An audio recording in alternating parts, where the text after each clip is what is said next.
Jadi sebagai anak bangsa, kita berharap bahwa Tuhan memberikan pemimpin yang tidak sekedar disebut pemimpin, tetapi tidak berjiwa pemimpin. Karena pemimpin itu filosofinya adalah tempat di mana anak buahnya, rakyatnya menggantungkan masa depannya. Akan ada versi panjangnya di studio Receh Babe. Sebentar, tadi yang saya kurang suka ada kata receh. Kenapa saya bilang itu?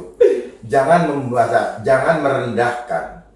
Dan semoga Allah subhanahu wa ta'ala menghancurkan sehancur-hancurnya para pelaku pembantaian 6 syuhada pengawal kami dan yang memerintahkannya, serta para aktor intelektualnya juga yang merestuinya, dan semua yang terlibat dalam pembantaian sadis dan brutal tersebut secara langsung maupun tidak langsung. Allahumma dammirhum tadmira waqtulhum badada wala tughadir minhum ahada ya qawi ya matin ya muntaqim amin ya rabbal alamin. Allahu Akbar. Allahu Akbar. Bismillahirrahmanirrahim guys, sekarang ada Babe Rolen. Babe roti molen. Roti ini dibuat yang pasti rasanya enak ya, ada 3 rasa. Nih, ada pisang keju, ada tape keju, ada pisang coklat. Ini dibuat tanpa bahan pengawet dan melayani pesanan-pesanan kalian yang seputaran Jabodetabek, bisa buat nemenin ngopi, buat acara-acara boleh. Dan ini karena gua paling suka pisang keju, ini gua dulu yang nyoba nih. Nih dia tuh kayak crunchy gitu depannya tuh. No.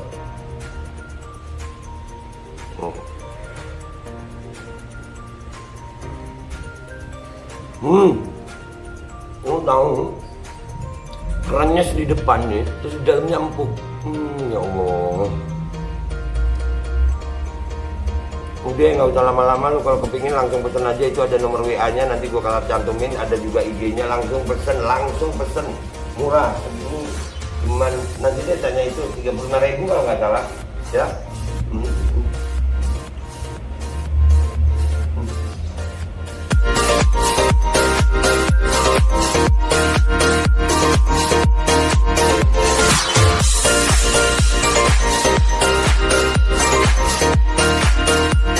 Assalamualaikum warahmatullahi wabarakatuh. Welcome back, selamat datang lagi di channel Babe Aldo bersama gue Babe Aldo, YouTuber receh yang tetap selalu sehat. Jangan lupa ngopi. Bismillahirrahmanirrahim. Alhamdulillahirrahmanirrahim. Gue baru kali ini ngopinya sambil gugup. Bang Dharma, apa kabar? Baik. Alhamdulillah. Nih guys, seriusan saya gugup banget ini. Baru ini permintaan dari subscriber dari setahun lebih, Bang, tentang bagaimana Babe pengen podcast sama Bang Dharma nih. Alhamdulillah kali ini ada kesempatan luang sebentar. Sebenarnya saya bingung mau bilang apa sama Bang Dharma ini, karena ini minta maaf ya guys, gue manggil Bang Dharma karena memang permintaan beliau ya Bang.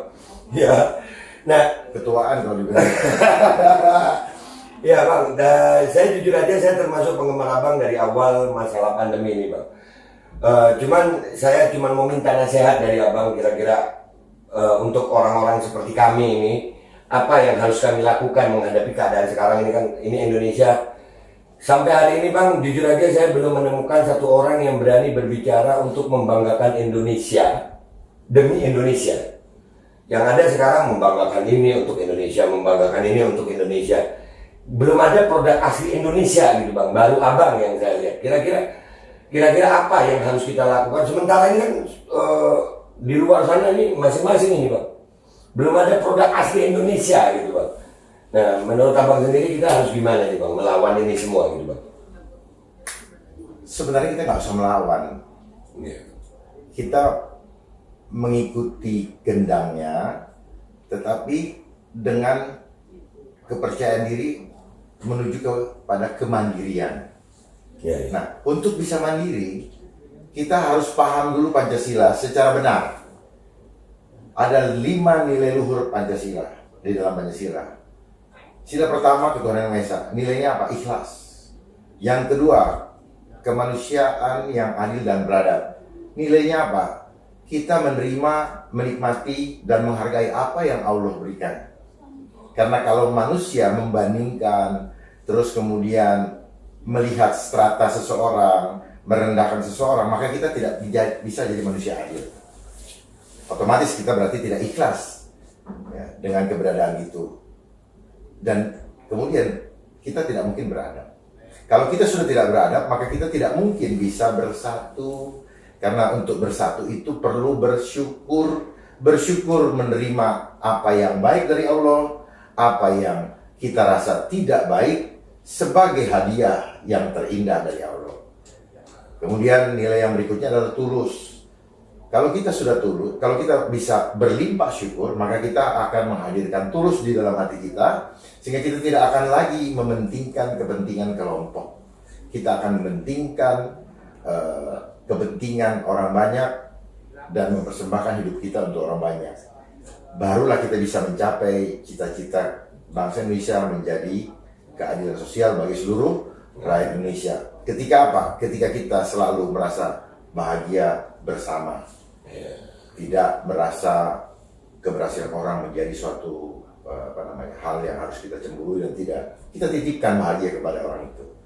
Yang terakhir, kita kembali ke sila yang pertama, semuanya kita kembalikan demi kemuliaan Allah. Itulah makna inna lillahi wa inna ilaihi raji'un. Ikhlas menerima, ikhlas melepas.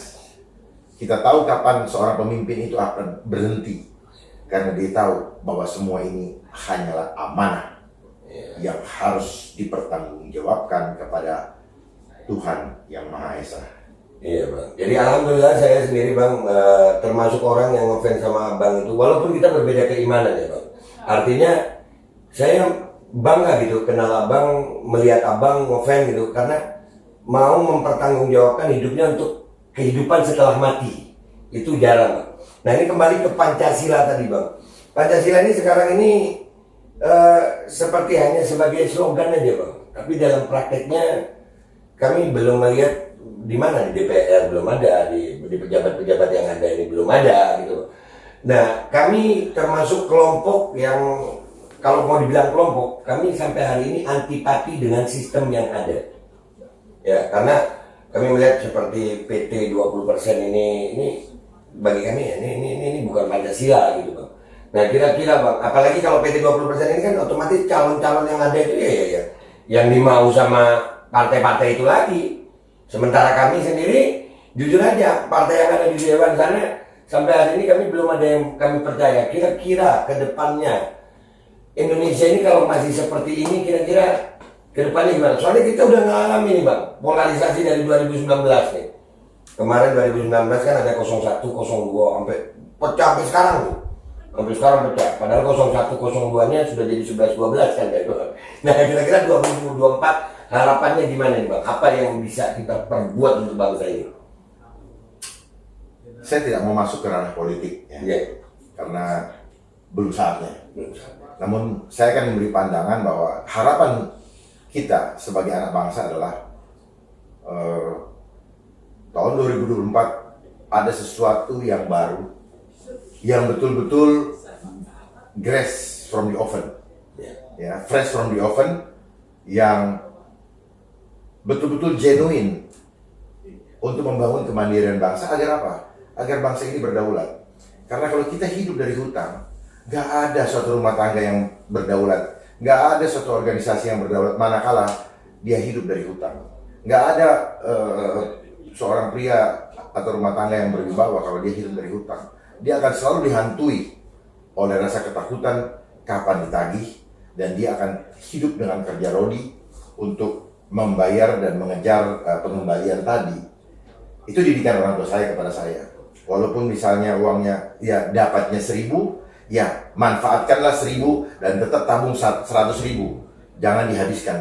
Habiskan kelola 900.000, yang 1.000 wajib ditabung untuk keadaan darurat. Nah, sebenarnya hal-hal yang simpel yang harus kita inikan adalah jangan pernah terintimidasi dengan rasa takut untuk tidak makan. Karena pada dasarnya Tuhan sudah memberikan begitu luar biasa sumber daya alam untuk seluruh rakyat Indonesia untuk dimanfaatkan. Namun persoalannya sudah dikapling-kapling ketika kita lahir. Makanya ketika kita dengar lagu Indonesia, di sanalah aku berdiri oh rupanya tumpah darah kita hanya untuk berdiri, kita nggak bisa tidur. Kalau untuk tidur harus membanting tulang dan sebagainya. Jadi sebagai anak bangsa, kita berharap bahwa Tuhan memberikan pemimpin yang tidak sekedar disebut pemimpin, tetapi tidak berjiwa pemimpin. Karena pemimpin itu filosofinya adalah tempat di mana anak buahnya, rakyatnya menggantungkan masa depannya. Jadi kalau pemimpin tidak bisa dijadikan tempat oleh rakyat untuk menggantungkan masa depannya, maka dia bukanlah pemimpin. Dia hanya sebagai leader. Dan leader pimpinan. Pemimpin dengan pimpinan dua hal yang berbeda. Kalau pimpinan adalah dia didudukkan. Tapi kalau pemimpin dia lahir dan dia punya nurani yang mau mengorbankan dirinya. Dia menjadi solutif. Dia bukan problem maker. Itulah sejatinya seorang pemimpin. Dan kita rindu pemimpin yang sungguh-sungguh takut akan Allah. Karena negara ini negara yang diberkati. Bangsa ini adalah bangsa yang diberkati.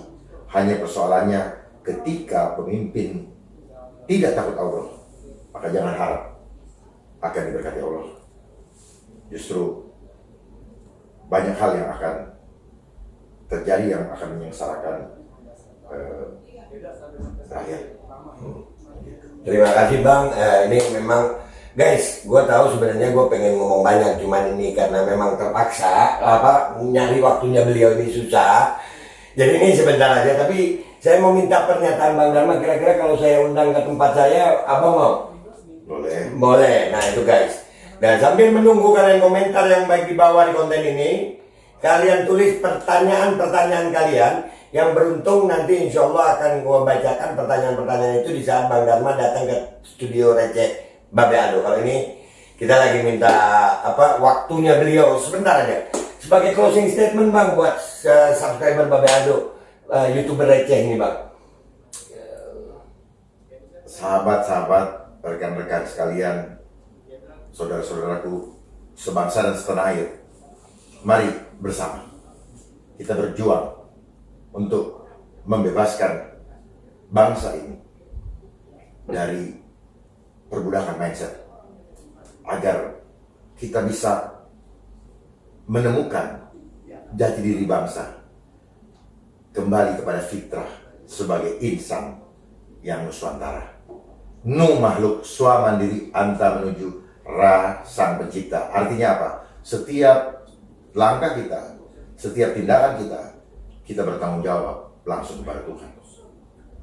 Sampai jumpa di lain kesempatan. Terima kasih untuk waktunya Babe Aldo. Terima kasih. Saya juga sudah lama mengikuti dan ngefans dengan Babe Aldo. Gitu. Karena Babe Aldo saya melihat adalah punya hati. Dan Babe Aldo sedang dipakai Allah untuk membukakan hati dan pikiran daripada anak-anak bangsa yang saya yakin mereka adalah patriot-patriot bangsa yang akan menjadi generasi penerus bangsa yang akan pada akhirnya akan kita wariskan kepada mereka. Terima kasih Babe Aldo. Terima kasih. Salam hormat buat keluarga. Saya dengar baru punya istri. Makanya salam hormat buat nyonya. Siap Bang, terima kasih Bang, terima kasih banyak. Terima kasih Babe. Iya. Guys, sudah gitu aja. Jujuran gue baru kali ini gemeteran gue podcast karena gue receh. Tapi alhamdulillah gue merasakan vibrasi yang nyaman gitu bersama beliau. Tapi tenang aja, kali ini versi pendeknya akan insya Allah dengan izin Allah akan ada versi panjangnya di studio Receh Babe Aldo. Sebentar. Tadi yang saya kurang suka ada kata receh. Kenapa saya bilang gitu? Jangan merendahkan kemuliaan Tuhan yang ada pada dirimu dengan mengatakan dirimu receh. Oke. Kalau gitu mulai sekarang gue bukan lagi YouTuber receh.